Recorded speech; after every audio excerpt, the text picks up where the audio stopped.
এটা বোধহয় ভবিতব্য, আমার কাছে মনে হয় এটা বোধহয় নিয়তির মতো, যে আওয়ামী লীগ যখন দেশ ধ্বংস করে দেয়, সেই ধ্বংসের পরে সেই ধ্বংসস্তূপ থেকে দেশকে গড়ে তোলার দায়িত্বটা বিএনপির উপরে পড়ে।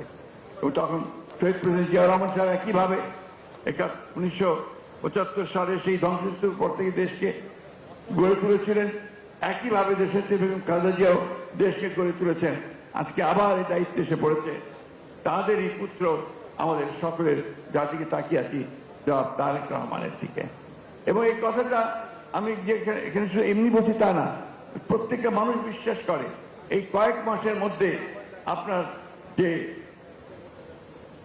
চলাচল, আপনার যে অ্যাটিটিউড, আপনি জনগণের সামনে যে জিনিসটা তুলে ধরতে পেরেছেন, যে অত্যন্ত সরলতার সঙ্গে, সহজের সঙ্গে, অত্যন্ত আপনার মিতব্যয়িতার সঙ্গে কিভাবে চলতে হয়, কিভাবে এগোতে হয়, সে জিনিসটা আপনি তুলে ধরতে সক্ষম হয়েছেন।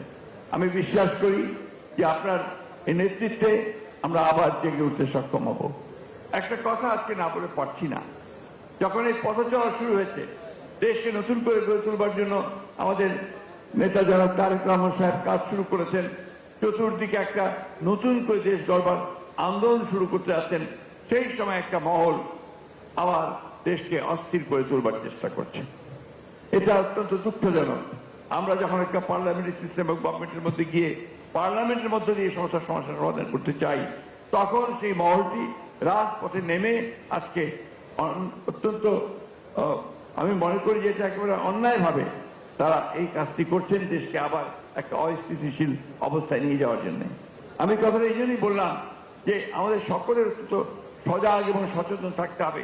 আমরা অতীতেও দেখেছি যখনই দেশ উপরে উঠতে থাকে তখনই একটা মহল জাতীয় এবং আন্তর্জাতিক চক্রান্তের মধ্যে দিয়ে আবার সেটাকে পেছনে ফিরে দেয়। আজকে সেই জন্যই আমি আপনাদের কাছে এখানে যারা উপস্থিত আছেন, আপনারা সবচেয়ে উচ্চশিক্ষিত মানুষ সমাজের এবং দেশের সবচেয়ে গুরুত্বপূর্ণ জায়গায় আপনারা কাজ করছেন, সেই আপনাদেরকে আজকে এই কথাগুলো জনগণের মধ্যে ছড়াতে হবে, জনগণের মধ্যে প্রচার করতে হবে যে দেশে এখন যেটা দরকার স্থিতিশীলতা, রাজনৈতিক স্থিতিশীলতা এবং আমাদের প্রধানমন্ত্রী তারেক রহমানের নেতৃত্বে একটা বাংলাদেশ, যে বাংলাদেশে আমরা নতুন করে একটা উন্নয়ন, মানবিক মর্যাদা এবং সাম্যের আমরা একটা রাষ্ট্র গড়ে তুলতে চাই, সমাজ গড়ে তুলতে চাই।